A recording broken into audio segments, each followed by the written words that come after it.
வணக்கம் ஃப்ரெண்ட்ஸ். சிறகடிக்காசை சீரியலில் இன்னும் எபிசோடில் என்ன நடக்குதுன்னு பார்க்கலாம் வாங்க. நம்ம ஹைப்பர் ஆக்டிவ் ஜீவா அதுதாங்க மனோஜோட பிஏ. மனோஜ்காக மேட்ரிமோனி சைட்டில் பதிவு பண்ணி யமுனான்னு ஒரு பொண்ணை பிடிச்சி வைக்கிறாங்க.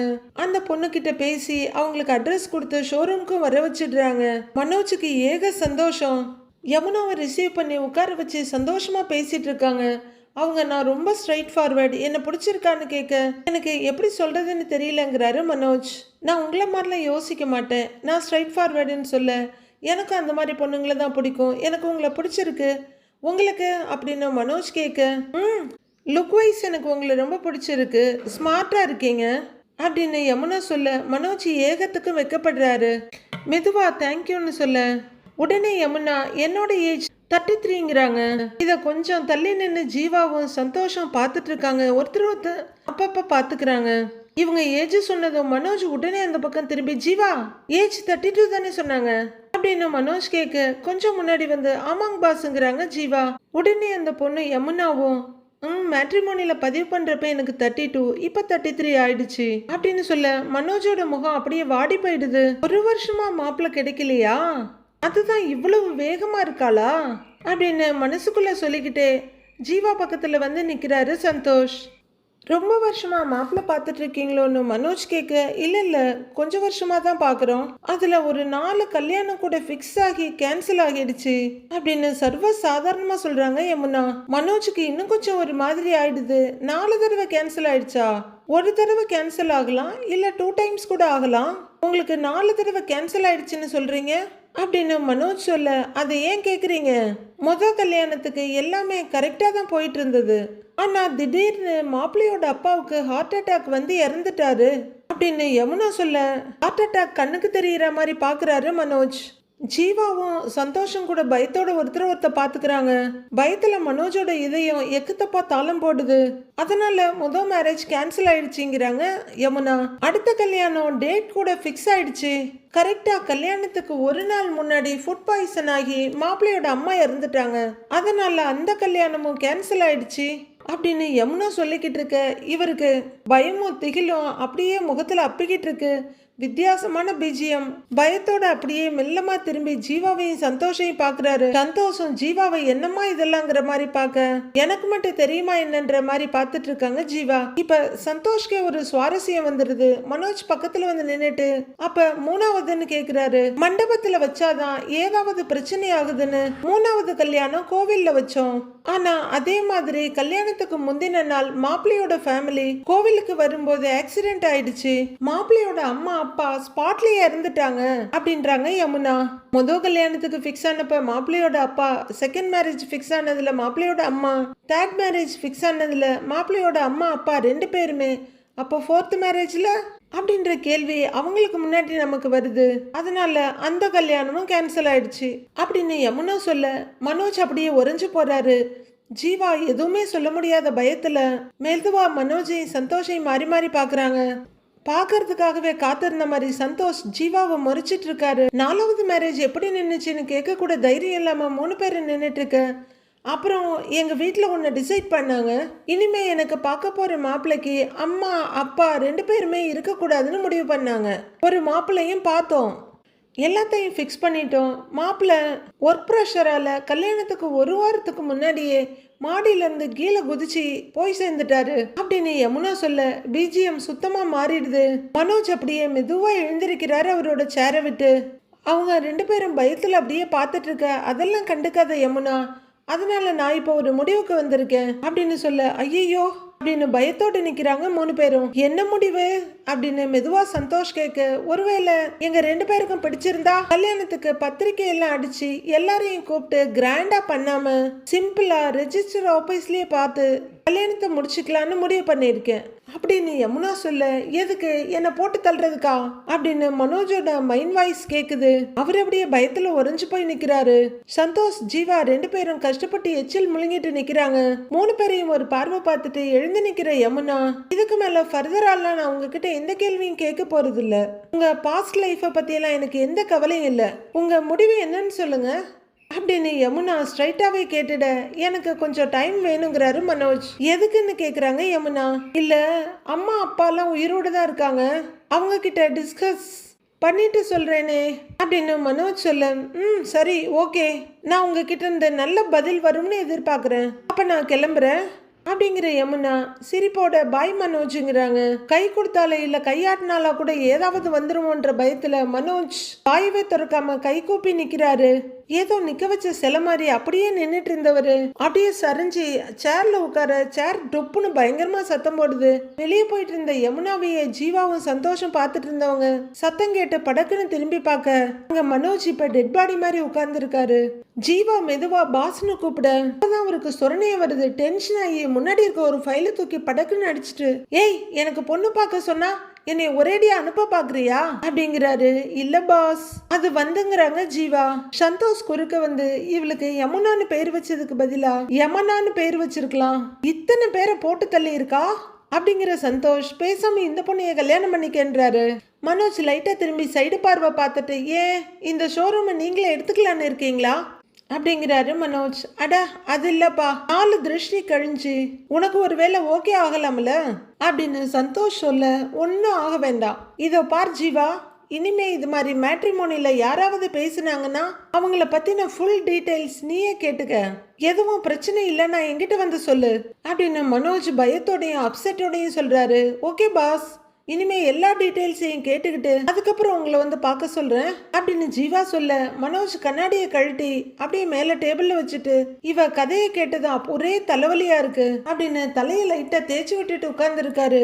ஐயோ, பார்த்ததுக்கே சிம்டம்ஸ் ஆரம்பிச்சிருச்சா அப்படின்னு மனோஜுக்கு மேலும் திகிலடிக்க வைக்கிறாரு சந்தோஷ். அட நீங்க வேற, போய் காஃபி கொண்டு வர சொல்லுங்க அப்படின்னு மனோஜ் புருவத்தை நீவி விட்டுட்டு கண்ணையும் நீவி விட்டுட்டு இருக்காரு.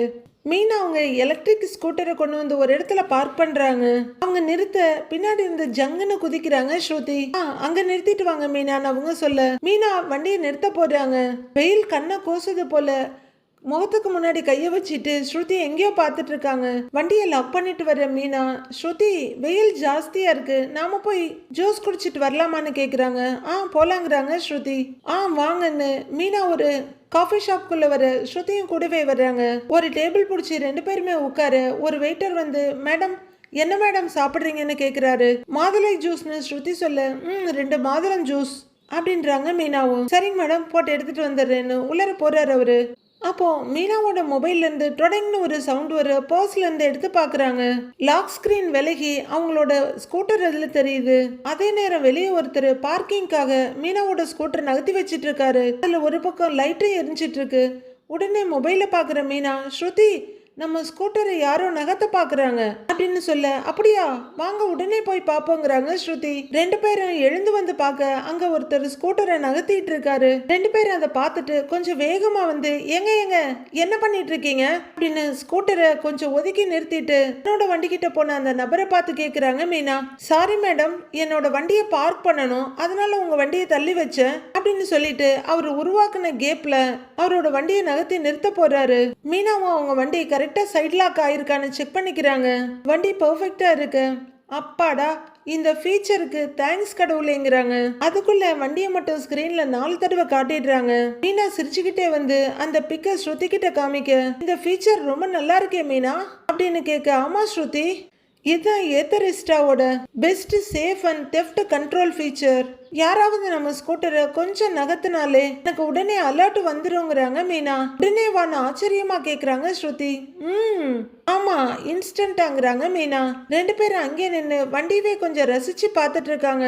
மறுநாள் மத்தியானம் வீட்டில் விருந்துன்னு அண்ணாமலை ஆல்ரெடி சொல்லியிருந்ததுனால மீனாவோட அம்மாவும் மீனாவுக்கு உதவியா வந்து சமையல் பண்றாங்க. மீனா ரொம்ப நீட்டா ரெடியாகி கிச்சன்ல சமையல் பண்ணிட்டு இருக்கவங்க ஒரு கரண்டியில கொஞ்சம் எடுத்து, அம்மா இது கொஞ்சம் டேஸ்ட் பாருங்கிறாங்க. அவங்க அம்மாவும் வெஜிடபிள் கட் பண்ணிட்டு இருந்தவங்க திரும்பி கையில கொஞ்சம் வாங்கி டேஸ்ட் பண்ணி பார்த்துட்டு சரியா இருக்குன்றாங்க. அப்பளம் பொரிக்கணும் இல்லைன்னு அவங்க அம்மா கேட்க, இதை முடிச்சிட்டு நானே பண்ணிடுறேம்மா அப்படிங்கிறாங்க மீனா. அவங்க அம்மா அப்படியே நிக்கிறவங்க, இப்பதாண்டி எனக்கு நிம்மதியாவே இருக்குன்றாங்க. ஏமான்ற மாதிரி மீனா திரும்பி நின்று பார்க்க, நீயும் எப்படியோ இந்த வீட்டுக்குள்ள வந்துட்ட. எங்க இந்த பிரச்சனை முடிவுக்கு வராம போயிடுமோன்னு பயந்துகிட்டே இருந்தேன். பொன்னியம்மா உன்னை கைவிடலைங்கிறாங்க அவங்க அம்மா. அம்மா, நான் என்ன ஆசைப்பட்டு அங்க இருந்து அங்க வந்தேன்? மாமாவுக்கு எதுவும் ஆயிடக்கூடாதுங்கிற பயத்துல தான் நான் வெளியே வந்தேன். வேற எந்த விஷயமா இருந்தாலும் நான் வெளியே போயிருக்க மாட்டேன் அப்படின்னு மீனா சொல்ல, அதுக்கு தான் எதையுமே அவசரப்பட்டு முடிவு பண்ணக்கூடாதுன்னு சொல்றது. இனிமேலாவது எந்த விஷயம்னாலும் கொஞ்சம் நிதானமாவே இரு. கடைசி வரைக்கும் நீ வாழ போற வீடு இதுதான். என்ன ஆனாலும் நீ இங்கிருந்து வெளியே வரக்கூடாது அப்படின்னு அவங்க அம்மா சொல்ல, சரிம்மா நீ பயப்படாத, திரும்பவும் கிளம்பி வந்து உன்னைய தொந்தரவெல்லாம் பண்ண மாட்டேங்கிறாங்க மீனா. அவங்க அம்மா செல்லம்மா கோச்சிட்டு, ஏய் நான் அதுக்காக சொல்லலடின்னு கையில தட்டுறாங்க. மீனாவும் சிரிச்சுக்கிட்டே, சும்மா சொன்னேன், அந்த அப்பளத்தை எடுங்க. அவங்க அம்மா அந்த பக்கம் திரும்பி அப்பளக்கட்டை எடுத்து கொடுக்குறாங்க. முத்து பயங்கர உற்சாகமா இருக்காரு. செம்ம ஸ்டைலா கையெல்லாம் சுத்திக்கிட்டு உள்ளர வர்ற முத்து, என்ன மீனா விருந்து ஏற்பாடெல்லாம் பரபரப்பா போயிட்டு இருக்கான்னு கேக்குறாரு. ஆமாங்க, இன்னும் கொஞ்ச நேரத்துல முடிஞ்சிருங்கன்றாங்க மீனா. அத்தை, நான் ஏதாவது ஹெல்ப் பண்ணவான்னு கேக்குறாரு முத்து. ஆஹா வேண்டாமாப்ல அப்படின்னு அவங்க சொல்ல, ஐயோ நீங்க சும்மா இருந்தாலே போதுங்க, அதுவே பெரிய ஹெல்ப் தான்றாங்க மீனா. உடனே முத்து செல்லம்மா சினுங்கிக்கிட்டு, அத்தை பாத்தீங்களா எப்படி பேசுறான்னு அப்படின்னு கம்ப்ளைண்ட் பண்ண, உடனே அவங்க அம்மாவும், ஏய் ஏண்டி அப்படி சொல்றேன்னு மீனா கிட்ட கேக்குறாங்க. அம்மா அதெல்லாம் உனக்கு தெரியாதுமா, உதவி பண்றேன்னு வேலையை இன்னும் இழுத்து விட்டுருவாருன்னு மீனா சொல்ல, அவங்க அம்மாவும் சிரிக்கிறாங்க. கீழே விழுந்த மீசையில மண்ணு ஓட்டலன்னு முத்து, ஓ அளவுக்கெல்லாம் எனக்கு சமைக்க வராதுமா, குட் பை, நீயே பாத்துக்க அப்படின்னு சொல்லிக்கிட்டே வெளியே போக திரும்புறாரு. ஹாய் மீனா அப்படின்னு ஸ்ருதி கூப்பிட்டுக்கிட்டே வர, வாங்க ஹோட்டல்காரம்மா அப்படின்னு வரவேற்கிறாரு முத்து. எப்படிமா இருக்கேன்னு ரொம்ப ஆசையா கேக்குறாங்க மீனாம்மா. நல்லா இருக்கேன் ஆண்டி அப்படின்னு ஸ்ருதி சொல்ல, என்ன நீ வேற வீட்டு ஆள் மாதிரி ஏதாவது ஃபங்க்ஷனுக்கு விருந்துக்குன்னு மட்டும் வீட்டுக்கு வந்துட்டு போற அப்படிங்கிறாரு முத்து. ஸ்ருதி, ஒரு பொண்ணுக்கு கல்யாணத்துக்கு அப்புறம் அவ வாழ வந்த வீடுதாம்மா சொந்தம். ரவி கூட உனக்கு என்ன பிரச்சனைனாலும் அதை இங்கே இருந்தே சரி பண்ணிக்கலாம்ல அப்படின்னு மீனாவோட அம்மா கேக்குறாங்க. ஆண்டி, உங்க ஜென்ரேஷன் எல்லாத்தையும் பொறுமையா அக்செப்ட் பண்ணிக்கிச்சு, ஆனா என்னால் அப்படி இருக்க முடியாது. நான் இங்கேயே இருந்தா ரவிக்கு அந்த ப்ராப்ளத்தை சால்வ் பண்ணணும்னே தோணாது. இப்ப அவன் என்னைய வர வைக்கிறதுக்காகவாவது ஏதாவது உன்னை இனிஷியேட் பண்ணிதானே ஆகணும் அப்படின்னு ஸ்ருதி சொல்ல, அம்மா அப்படின்னு கூப்பிடுறாங்க மீனா. அவங்க அம்மாவும் பார்க்க, நீ என்ன சொன்னாலும் அவங்க கேட்க போறது கிடையாது, நாங்களே சொல்லி சொல்லி டயர்ட் ஆயிட்டோமா அப்படிங்கிறாங்க மீனா. ஆமா அத்தை, உங்க பொண்ணு மிளகானா இது டபுள் மிளகா, பேச போனா நமக்கு தான் உரைக்குங்கிறாரு முத்து. முத்து சொன்னது கேட்டு 3 பேரும் சிரிச்சிட்டு இருக்க, ஸ்ருதியும் தலையை மட்டும் அசைச்சிட்டு, மீனா நீங்க திரும்பி வந்ததுல அங்கிள் தான் ரொம்ப சந்தோஷமா இருக்காரு, எல்லாரையும் கூப்பிட்டு பார்ட்டி வைக்கிறாரு பாத்தீங்களா. மீனா தான் அங்கிளுக்கு ஃபேவரேட்டுங்கிறாங்க ஸ்ருதி. ஐயோ அப்படிலாம் ஒன்றும் இல்லை ஸ்ருதி, மாமா எல்லாரையும் எப்பவுமே ஒரே மாதிரி தான் பாக்குறாரு அப்படின்னு மீனா சொல்ல, ஸ்ருதி அப்படியாங்கிற மாதிரி சிரிக்கிறாங்க. பலகுரல், இந்த பிரிச்சு பாக்குறது, பாரபட்சம் பாக்குறது இதெல்லாம் என் அம்மாவோட வேலை, என் அப்பாவுக்கு எல்லாருமே ஒண்ணுதாங்கிறாரு முத்து. அப்படின்னு ஸ்ருதி தலையாட்டுறாங்க. டக்குன்னு நல்லா ஸ்மெல் பண்றவங்க, வாசனையே சூப்பரா இருக்கே, நீங்க 2 பேர் தான் இன்னைக்கு குக்கிங்கான்னு கேக்குறாங்க. ஆமா ஸ்ருதி, விருந்துக்கு நிறைய சமைக்கணும்ல அதுதான்றாங்க மீனா. ஹால்ல விஜயா ஜாலியா உட்கார்ந்துருக்க, அண்ணாமலையும் கூட உட்கார்ந்துருக்காரு. அப்போ அண்ணாமலை அப்படின்னு கூப்பிட்டுக்கிட்டே வீட்டுக்குள்ள வர்றாரு பரசு. வா பரசு உட்காரு அப்படின்னு பக்கத்து சேரை காட்டுறாரு அண்ணாமலை. என்னப்பா திடீர்னு ஃபோன் பண்ணி விருந்திற்கு வான்னு சொன்ன அப்படின்னு பரசு கேட்டுக்கிட்டே உட்கார. ஆமா இந்தால வேற கூப்பிட்டு வச்சுக்கிட்டாரா அப்படின்னு ஏற்கனவே இருந்த கடுப்புல இன்னும் கொஞ்சம் கடுப்போட முகத்தை திருப்பிக்கிறாங்க விஜயா. ஆமாப்பா, ரொம்ப நாள் கழிச்சு நம்ம வீட்டுல ஒரு நல்லது நடந்திருக்கு, மீனாவை திரும்பி வீட்டுக்கு வந்திருக்கா அப்படின்னு அண்ணாமலை சொல்ல, ஆமாமாப்பா அதான் சொன்னியே, மனசுக்கு ரொம்ப சந்தோஷமா இருக்குப்பா அப்படிங்கிறாரு பரசு. அவ்வளவுதான் விஜயாவுக்கு பத்திக்கிட்டு வந்துடுது. அவ என்னமோ வெளிநாட்டுக்கு போய் படிச்சு பட்டம் வாங்கிட்டு வந்த மாதிரி இவர் என்னமோ விருந்துக்கெல்லாம் ஏற்பாடு பண்ணியிருக்காரு, இதுல நீங்க வேற வந்திருக்கீங்க அப்படின்னு விஜயா ரொம்ப கேவலமா சொல்லிட பரசுக்கு ஒரு மாதிரி ஆயிடுது. கொஞ்சம் தடுமாறி போறாரு. அண்ணாமலை விஜயா ஒரு முறைச்சிட்டு, இந்த வீட்டு மகாலட்சுமி திரும்பி வந்திருக்குது, அதுவே எனக்கு பெரிய விஷயம்தான் அப்படின்னு அண்ணாமலை சொல்ல, விஜயா வெடுக்குன்னு முகத்தை திருப்பிக்கிறாங்க. அம்மா, மருமக வீட்டுக்கு திரும்பி வந்ததை எல்லார் கூடயும் சேர்ந்து கொண்டாடணும்னு அண்ணாமலை ஆசைப்படுறாரு, இது நல்ல விஷயம் தானேம்மான்னு கேக்குறாரு பரசு. விஜயாவுக்கு பயங்கர கடுப்பு. சையன்னு இன்னும் கொஞ்சம் வேகமா முகத்தை திருப்பிக்கிறாங்க. இப்படியே வெடுக்கு வெடுக்குன்னு முகத்தை திருப்ப ஒரு நாளைக்கு முகம் அப்படியே நின்னாலும் கூட நின்னுடும். கிச்சன்ல இருந்து வர்ற முத்து பரசுவை பார்த்துட்டு வாங்க மாமா அப்படின்னு உற்சாகமா கூப்பிட்டுட்டு, மீனா பரசு மாமா வந்திருக்காங்க அப்படின்னு சத்தமா சொல்ல, இதோ வரேங்கன்னு மீனாவோட சத்தமும் கேக்குது. முத்து பரசு பக்கத்துல வந்து நிக்க, முத்து நீ போலீசாமியார கண்டுபிடிச்சி இல்ல, அப்பா சொன்னாருப்பா அப்படின்னு பரசு சொல்ல, அப்பாவை பார்த்து சிரிக்கிறாரு முத்து. ரொம்ப நல்ல விஷயம் பண்ணியிருக்கப்பா அப்படின்னு பரசு பாராட்டிட்டு இருக்க, மீனா செம்புல தண்ணியோட வர்றாங்க.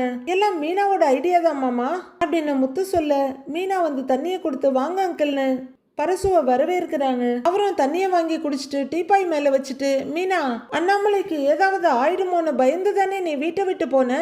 ஆனா நீ ஒரு விஷயத்த தெரிஞ்சுக்கணுமா, இந்த வீட்டுல எல்லாரும் ஒன்னா இருந்தாதான் அண்ணாமலைக்கு சந்தோஷமே, அதுவே அவருக்கு நீண்ட ஆயுள தருமா அப்படின்னு பரசு ரொம்ப ஆர்வமா சொல்ல, முத்துவும் மீனாவும் சந்தோஷ புன்னகையோட அண்ணாமலையை பார்க்க விஜயா பயங்கர கடுப்போட எல்லாத்தையும் பார்த்துட்டு இருக்காங்க. முத்துவும் அவங்க அப்பாவை ஒரு பார்வை பார்த்துட்டு, கரெக்டா சொன்னீங்க மாமா, மனசு சந்தோஷமா வச்சுக்கிட்டா உடம்பும் நல்லா இருக்கும்னு பாட்டி சொல்லுவாங்க அப்படின்னு முத்து சொல்ல, இன்னும் எவ்வளவு தாண்டா உன் பாட்டி சொல்லியிருக்காங்க அப்படின்னு ரொம்பவே அலுப்பா கேக்குறாங்க விஜயா. உன்ன அதை சொன்னாங்க எங்க பாட்டி, இதை சொன்னாங்க எங்க பாட்டின்னு தூக்கிட்டு வந்துடுறானே, இன்னும் எவ்வளவுதான் வச்சிருக்கானோ தெரியலன்ற மாதிரி உண்மையான சலிப்போட பாக்குறாங்க. முத்துவும் விட்டு கொடுக்காம அவங்க நிறைய சொல்லியிருக்காங்க, ஆனா நீங்க தான் எதையும் காது கொடுத்து கேட்டது இல்லையே அப்படின்னு முத்து சொல்ல, மறுபடியும் முகத்தை ஒரு திருப்பிக்கிறாங்க விஜயா.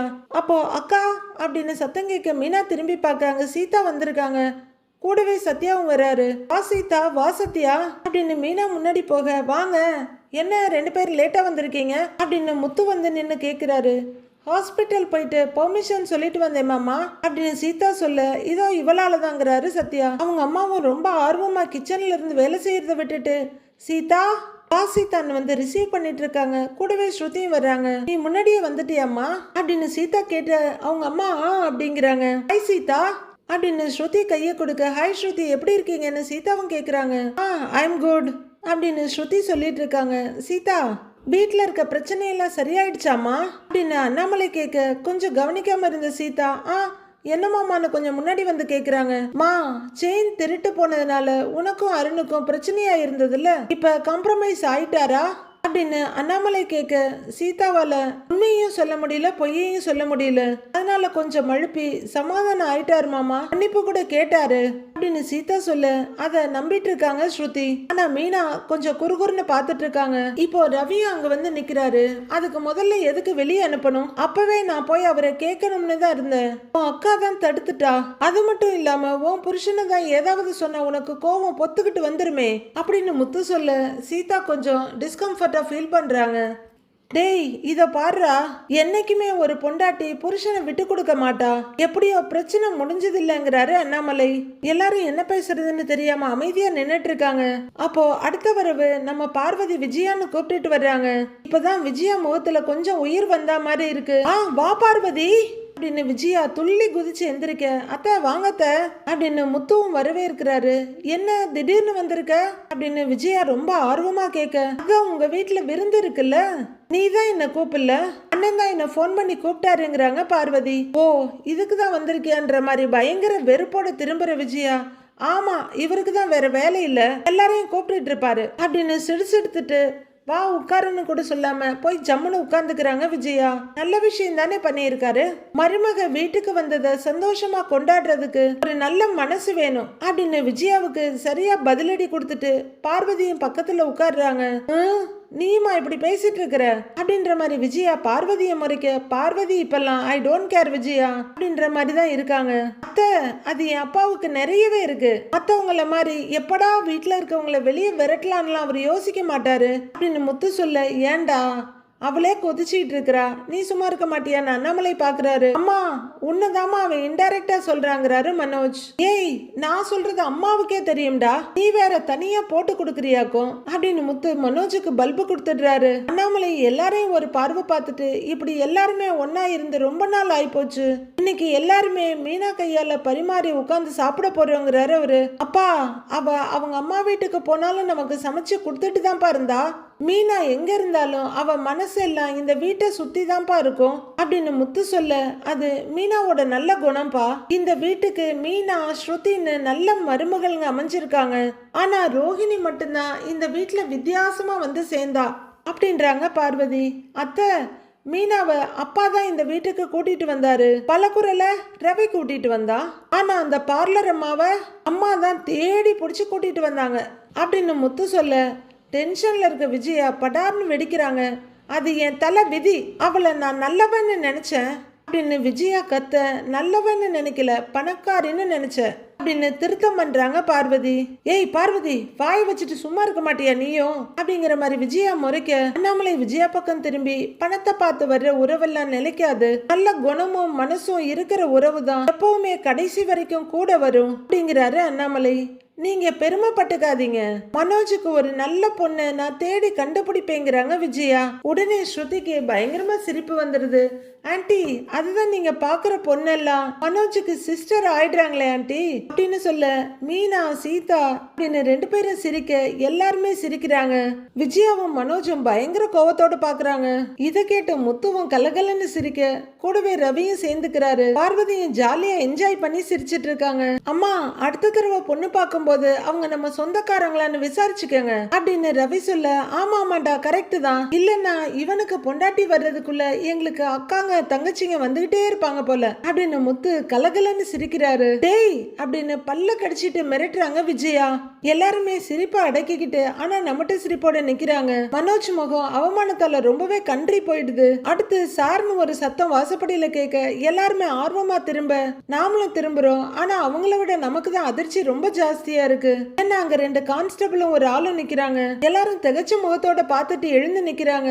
சார் வாங்க சார், ஏதாவது பிரச்சனையான்னு முன்னாடி வந்து கேக்குறாரு முத்து. ஏங்க, போலீஸ் வந்தாவே ஏன் பிரச்சனைன்னு நினைக்கிறீங்க? நல்ல விஷயமா தான் வந்திருக்கேங்கிறாரு அவரு. ஒரு திருடிய கண்டுபிடிக்க நீங்க உதவி பண்ணிருக்கீங்க, அதுக்கு எங்க டிபார்ட்மெண்ட் சார்பா வாழ்த்துக்கள்னு ஷேக் ஹேண்ட் கொடுக்கறாரு அவரு. அண்ணாமலை சந்தோஷமா பார்க்க, நன்றிங்க சார்ங்கிறாரு முத்து. நீங்க கண்டுபிடிச்ச நகைங்கள்ல இவங்களதும் இருந்தது அப்படின்னு அங்க நிக்கிற ஒரு கப்பலை சுட்டி காட்டுறாரு அவரு. ஆமாங்கன்னு தலையாட்டுறாரு போலீஸ் கூட வந்தவர். அவர் ஒய்ஃபும் பக்கத்துல நிக்கிறாங்க. உங்களை நேர்ல பார்த்து நன்றி சொல்லணும்னு சொன்னாங்க, அதுதான் கூட்டிட்டு வந்தேங்கிறாரு அவரு. அதுக்குள்ள கூட வந்தவர், சார் கஷ்டப்பட்டு இந்த நகையை சேர்த்தோம் அப்படின்னு வந்தவர் சொல்ல, என் புருஷன் தடவையா வாங்கி கொடுத்த நகையும் அதுதாங்க சார், அதுலதான் இருந்தது. எனக்கு ரொம்ப சென்டிமெண்டான நகைங்க சார். அது திருட்டு போனதும் மனசுக்கு ரொம்ப கஷ்டமா இருந்தது, அதை நீங்க மீட்டு கொடுத்திருக்கீங்க, ரொம்ப நன்றிங்க சார். அந்த லேடி மனசார நன்றி சொல்றாங்க. ஐயோ, நான் மட்டும் தனியா எதையும் பண்ணலமா, என் பொண்டாட்டியும் நானும் சேர்ந்துதான் எல்லாத்தையும் பண்ணணுங்கிறாரு முத்து. ஓ சரிங்க சரிங்க சார் அப்படின்னு அந்த லேடி சொல்ல, எல்லாரும் சந்தோஷமா நின்னு பாக்குறாங்க. மீனாவும் புன்னகையோட நிக்க, இதுங்களை பாராட்டுறதுக்கு மட்டும் புதுசு புதுசா எங்க இருந்து முளைச்சு வர்றாங்கன்னே தெரியல. 6 மாசத்துக்கு இப்படி ஒரு கூத்து நடந்துருது இந்த வீட்டுல அப்படின்னு விஜயா எரிச்சலோட பார்க்க, அவங்களுக்கு செம்மையா கம்பெனி கொடுக்கறாரு மனோஜ். எங்களுக்கு ரொம்ப நல்ல விஷயம் பண்ணிருக்கீங்க, அதுக்காக அன்பளிப்பு கொடுக்கலான்னு வந்தோம். ஒரு சின்ன பைய கொண்டு வந்து நீட்டுறாரு அவரு. அன்பளிப்புன்னு விஜயா கண்ணுல அப்படியே பலபலன்னு மின்னுது. அப்படின்னு எட்டி பாக்குறாங்க. சார், நாங்க அதெல்லாம் எதையும் எதிர்பார்த்தெல்லாம் எதுவும் பண்ணலங்க சார். என்னங்க சார் நீங்கிறாரு முத்து. சார், நல்லது பண்றவங்க எதையும் எதிர்பார்க்க மாட்டாங்க சார், ஆனா எங்களுக்கு ஏதாவது கொடுக்கணும்னு தோணுதுங்க சார். பெருசா எதுவும் பண்ண முடியலனாலும் ஒரு கிராம்ல 2 காயின் வாங்கியிருக்கோம், அவ்வளவுதாங்கிறாரு அவரு. எங்களுக்காக வாங்கிக்கோங்க ப்ளீஸ் அப்படின்னு அவரு சொல்ல, விக்கிற விலையில கோல்டா அப்படின்னு அதிர்ச்சி ஆகிற விஜயா அப்படியே பார்வதியை பார்க்க, பார்வதி எந்த கல்லங்கப்படமும் இல்லாம சிரிச்சிட்டு நிக்கிறாங்க. முத்துவே திகைச்சு போறாரு. சார் என்னங்க சார் இதுன்னு வந்த எஸ்ஐ கிட்ட கேட்க, சார் எங்க டிபார்ட்மெண்ட்லயும் இது மாதிரி நல்லது பண்றவங்களை கூப்பிட்டு சன்மானம் கொடுப்போம், இவங்க பர்சனலா தர்றாங்க, வாங்கிக்கோங்க சார்ங்கிறாரு எஸ்ஐ. சார் இல்ல சார் பரவாயில்லங்க சார்ங்கிறாரு முத்து. முத்து, அவங்க ஆசைப்படுறாங்க வாங்கிக்கோங்கிறாரு அண்ணாமலை. அப்பா சொல்லிட்டு அதுக்கப்புறம் அப்பீல் ஏது கொஞ்சம் யோசிச்சு சரி வாங்கிக்கிறோங்கிற முத்து. வாமினான்னு கூப்பிடுறாரு. தாங்க கொடுங்க வாங்கிக்கோங்கன்னு அவங்க 2 பேரும் அந்த குட்டி பையன் நீட்ட அந்த கியூட்டான பேக முத்துவும் மீனாவும் வாங்கிக்கிறாங்க. அதுக்கப்புறம் அவங்க ரொம்ப தேங்க்ஸ் சார்னு சொல்ல, முத்துவும் தேங்க்யூன்றாரு. விஜயாவோட முகம் முந்தா நாள் செஞ்ச போண்டா மாதிரி வீங்கி வெடிச்சுக்க போகுது. ரொம்ப நன்றிங்க சார், இதே மாதிரி நீங்க நிறைய நல்லது பண்ணணுங்கிறாரு அவரு. கண்டிப்பாங்க சார், முடிஞ்ச அளவுக்கு பண்ணுவோங்கிறாரு முத்துவும். கிளம்புறோங்க சார். அவங்க 2 பேரும் திரும்ப, சாப்பிட்டுட்டு போகலாம்லன்றாங்க மீனா. அண்ணாமலை ஒரு வட்டு முன்னாடி வந்து எங்க வீட்டுல விருந்து ரெடி ஆயிட்டு இருக்கு, நீங்களும் ஒரு வாய் இருந்து சாப்பிட்டுட்டு போங்கன்றாரு. பரவாயில்லங்க சார், எங்களுக்கு கொஞ்சம் வெளியே வேலை இருக்கு, நாங்க கிளம்புறோங்க சார்ங்கிறாரு அவரு. நாங்க வரோங்க சார் அவரு கையெடுத்து கும்பிட வரோங்க சார் அவரோட ஒய்ஃபும் சொல்றாங்க. வாழ்த்துக்கள்னு முத்துவுக்கு மறுபடியும் எஸ்ஐ செகண்ட் கொடுக்குறாரு. அவங்க எல்லாரும் கிளம்பி போயிட சூப்பர் மீனா, வீடு தேடி வந்து உங்களை எல்லாரும் பாராட்டிட்டு போறாங்க அப்படின்னு ஸ்ருதி சந்தோஷமா சொல்ல கங்க்ராட்ஸ்டாங்கிறாரு ரவி. டேய் இதுல என்னடா இருக்குது, நம்மளால 4 பேர் நல்லா இருந்தா சரிதாங்கிறாரு முத்து. எனக்கு உங்க 2 பேரையும் பார்க்கும்போது ரொம்ப பெருமையா இருக்கு மாப்பிள்ள, நான் உங்க அம்மா சொல்லிட்டு இருக்கேன். வாழ்த்துக்கள் மாமான்னு சீதா செகண்ட் கொடுக்குறாங்க. ஆமா சூப்பர் மாமா, 2 பேரும் கலக்குறீங்க அப்படின்னு சத்யாவும் உற்சாகமா சொல்லிட்டு இருக்க பார்வதி முன்னாடி வர்றாங்க. ஒரு நல்ல புருஷன் பொண்டாட்டிக்கு உதாரணமா நீங்க இருக்கீங்கப்பா, உங்களால வீட்லயும் சரி வெளியிலயும் சரி ரொம்ப நல்லதுதான்ப்பா நடக்குது அப்படின்னு பார்வதியை அழகா பாராட்டுறாங்க. தேங்க்யூ ஆண்டிங்கிறாங்க மீனாவும் முத்துவும். அண்ணாமலை, முத்து மாதிரி ஒரு புள்ளைய பெத்து வளர்த்ததுக்கு நீ பெருமை பண்ணுப்பா அப்படிங்கிறாரு பரசு. ஐயோ போதுமே, நம்ம விருந்து விழாவுக்காக வந்திருக்கிறோம், அது பாராட்டு விழாவா மாறிக்கிட்டு இருக்குது, வாங்க வாங்க சாப்பிடலாம், வாங்க சாப்பிட போலாம் வாங்க அப்படின்னு முத்து கூப்பிட எல்லாரும் சிரிச்சுக்கிட்டே அப்படியே சாப்பிடுறதுக்கு திரும்புறாங்க. மொத்த கூட்டமும் அப்படியே நகர சம்பந்தமே இல்லாதவங்க மாதிரி விஜயாவும் மனோஜ் அங்க நின்னுட்டு இருக்காங்க. விஜயா பயங்கர டென்ஷனா ரூம்குள்ள வர அம்மாவோட மனசை புரிஞ்சுக்கிட்ட மனோஜும் அவங்க பின்னாடியே வந்து ரூம் கதவை சாத்துறாரு. என்னம்மா ஓவரா வந்து சீன் போட்டுட்டு இருக்காங்க, இதுல வெளியில இருந்து வந்து வேற பாராட்டிட்டு போறாங்க அப்படின்னு மனோஜ் கடுப்பா கேக்குறாரு. அந்த மீனா வீட்டை விட்டு போனப்போ எதையோ சாதிச்சா மாதிரி எனக்கு ஒரு சந்தோஷம் இருந்தது, அன்னைக்கு நான் கெத்தா நின்னேன். ஆனா அந்த முத்து அவளை திரும்பவும் வீட்டுக்குள்ள கூட்டிட்டு வந்து என் கையாலேயே ஆரத்தி எடுக்க வச்சு என்னையே அவளை உள்ளர கூப்பிட வச்சான். அப்பவே நான் தோத்து போய் தலை குனிஞ்சு நின்னேன். இதுக்கெல்லாம் காரணம் அந்த பார்லர் காரி அப்படின்னு விஜயா பயங்கர கடுப்பும் கோவமா நிக்க. கரெக்டுமா, அவதான் அந்த போலி சாமியார் பொம்பளைய நம்ம வீட்டுக்கு அனுப்பிச்சு வச்சு நம்மள நல்லா ஏமாத்திருக்கான்றாரு மனோஜ். என்னையவே முட்டாளாக்கிட்டாடா, என் நம்பிக்கையை எனக்கு எதிரா திருப்பி விட்டுட்டாடா, இருக்கிறவங்க எல்லாரும் சொல்ற மாதிரி என் நம்பிக்கை மூட நம்பிக்கை ஆயிடுச்சு அப்படின்னு விஜயா சொல்ல அவ கிரிமினலா ஏதாவது பிளான் பண்ணிக்கிட்டே இருக்காமா அப்படிங்கிறாரு மனோஜ். அவளை இப்படியே விட கூடாது, ஏதாவது பண்ணியே ஆகணும் அப்படின்னு விஜயா ஒத்தவர்ல நீட்டி மிரட்டிட்டு இருக்காங்க.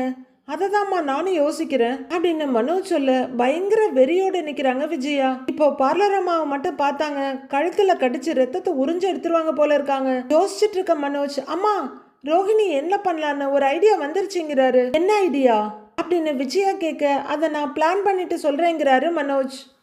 உன்னை நம்பலாமா அப்படின்ற மாதிரி விஜயா பாக்குறாங்க, ஆனாலும் நம்புறாங்க. பார்லர் அம்மா அவங்க வீட்டு சோஃபால உட்காந்துட்டு வெளியே பார்த்துட்டு இருக்காங்க. சடனா அவங்க மொபைல் ரிங் ஆக எடுத்து பாக்குறவங்க அப்படியே எக்ஸைட் ஆயிடுறாங்க. போன் எடுத்துக்கிட்டு படார்னு துள்ளி குதிச்சு எழுந்திருக்கிற ரோஹிணி மனோஜ் கால் பண்றா அப்படின்னு மனசுக்குள்ள சொல்லிக்க முகம் முழுக்க அவ்வளோ ஒரு சந்தோஷம். கொஞ்ச நேரம் ரோஹிணி போனையே பார்த்துக்கிட்டு இருக்க மனோஜ் ரிங்காகிற போனோட எழுந்து வர்றாரு. கால் அட்டன் பண்ணி, ஹலோ மனோஜ், நம்பர் எதுவும் மாத்தி போட்டுட்டியா அப்படின்னு ரோஹிணி கேட்க, இல்ல உனக்கு தான் கால் பண்ணேங்கிறாரு அவரு. உங்ககிட்ட இருந்து எனக்கு கால் வந்து எத்தனை நாள் ஆச்சு, இப்ப போனை பார்த்த உடனே எனக்கு ரொம்ப ஹாப்பியா இருந்துச்சு, அடிக்கடி நீ எனக்கு இந்த மாதிரி கால் பண்ணிக்கிட்டே இருக்கணும் அப்படின்னு ரோஹிணி சொல்லிக்கிட்டு போக ரோஹிணிங்கிறாரு மனோஜ். அப்பா, உன் வாயால என் பேரை கேட்டு எவ்வளவு நாளாச்சு, இப்ப நீ கூப்பிடும் போதுதான் என் பேரே அழகா தெரியுது அப்படின்னு ரோஹிணி சொல்ல தேங்க்ஸ்ங்கிறாரு மனோஜ். சொல்லு மனோஜ்னு ரோஹிணி கேட்க, நான் உங்ககிட்ட கொஞ்சம் பேசணுங்கிறாரு. பேசிட்டு தானே இருக்க அப்படின்னு ரோஹிணி பல்லு மொத்தத்தையும் காட்டி கேட்க மனோஜ் அமைதியா இருக்காரு. எவ்வளவு நேரம் வேணாலும் பேசு, நான் கேட்க ரெடி தாங்கிறாங்க அவங்க. நான் நேர்ல பார்த்துதான் பேசணுங்கிறாரு மனோஜ். நேர்லையா, இதுக்கு தான் நான் இத்தனை நாளா எக்ஸ்பெக்ட் பண்ணிட்டு இருந்தேன் அப்படின்னு ரோஹிணி சொல்ல, உடனே வர முடியுமான்னு கேக்குறாரு மனோஜ். எங்க வரணும்னு மட்டும் சொல்லு, நான் உடனே கிளம்பி வரேன்னு சந்தோஷமா சொல்றாங்க ரோஹிணி. நான் உனக்கு ஒரு லொகேஷன் அனுப்புறேன் அப்படின்னு மனோஜ் சொல்ல, ஏன் அதை இன்னும் யோசிக்கலையா அப்படின்னு ரோஹிணி கேட்க, இல்ல எங்க மீட் பண்றதுன்னு யோசிச்சேன் அப்படின்னு மனோஜ் சொல்ல, நீ எங்க வர சொன்னாலும் நான் வர்றேன்பா அப்படிங்கிறாங்க ரோஹிணி சந்தோஷமா. நான் லொகேஷன் அனுப்புறேன் அப்படிங்கிறாரு மனோஜ். நீ கூப்பிட்டது எனக்கு சந்தோஷமா தான் இருக்கு, ஆனா என்ன விஷயத்துக்காக என்ன வர சொல்றேன்னு தெரிஞ்சுக்கலாமா அப்படின்னு ரோஹிணி கேட்க, நேர்ல வா சொல்றேங்கிறாரு மனோஜ். ஓகே, உனக்காக இத்தனை நாள் வெயிட் பண்ண, கொஞ்ச நேரம் தானே, வர்றேங்கிறாங்க ரோஹிணி. சரி நான் வைக்கிறேன் அப்படின்னு மனோஜ் காதுல இருந்து போன் எடுக்க மனோஜ்னு ரோஹிணி கூப்பிடுற சத்தம் கேட்டு மறுபடியும் காதுல வைக்கிறாரு. என்னன்னு கேட்க, ஐ லவ் யூ மனோஜ் அப்படின்னு ரோகிணி சொல்ல மனோஜ் காதுல ஈயத்தை காய்ச்சி ஊத்துன மாதிரி இருக்கு. பல்ல கடிச்சிட்டு டென்ஷனை மறைச்சுக்கிட்டு I love you too Rohini அப்படின்னு மனோஜ் சொல்ல இங்க கெக்கே பிக்கேன்னு சந்தோஷமா சிரிக்கிறாங்க ரோகிணி. போனை கட் பண்ணிட்டு சந்தோஷத்துல தட்டாமல சுத்திட்டு இருக்காங்க ரோகிணி. ரொம்ப சந்தோஷப்பட்டுட்டு இருந்த ரோகிணிக்கு சடனா ஒரு டவுட் வந்துருது. இத்தனை நாளா கோவப்பட்டுட்டு இருந்தவன் இப்ப சடனா ஐ லவ் யூ சொல்றான். இதெல்லாம் உண்மைதானா? எதுக்கு வர சொல்றான்? வேற ஏதாவது பிளான் போட்டு மாட்ட வைக்க போறானா அப்படின்னு அவங்க கிரிமினல் மூளை கேள்வியா கேக்குது. அடுத்த நிமிஷமே அந்த அளவுக்கெல்லாம் நம்ம ஆள் கிரிமினல்லாம் இல்ல, எதுவா இருந்தா என்ன, அவன் வர சொன்னதே பெரிய விஷயம், பாத்துக்கலாம் அப்படின்னு ரோகிணி முடிய ஒதுக்கி விட்டு சந்தோஷப்பட்டுட்டு இருக்க. போன்ல டொடைங்னு ஒரு சவுண்ட் வருது. எடுத்து பாக்குற ரோகிணி ஷோரூம்க்கு தான் வர சொல்லியிருக்கான் அப்படின்னு போனை கட்டி பிடிச்சி ரொம்ப சந்தோஷப்பட்டுட்டு இருக்காங்க. மனோஜ் என்ன பிளான் பண்ணியிருக்காருன்னு தெரியல. இதுவரைக்கும் அவரோட பிளான் எல்லாமே சொதப்பல்ல தான் முடிஞ்சிருக்கு. இதுவாவது சக்சஸ் ஆகணும். இதுவரைக்கும் வெற்றி மிதப்புல திரிஞ்சிட்டு இருக்க ரோகிணிக்கு முதல் அடியாவது விழணும்னு நம்ம எல்லாருமே எதிர்பார்க்கிறோம். அடுத்தடுத்து என்ன நடக்க போகுதுன்னு வர எபிசோட்ல பார்க்கலாம் ஃப்ரெண்ட்ஸ்.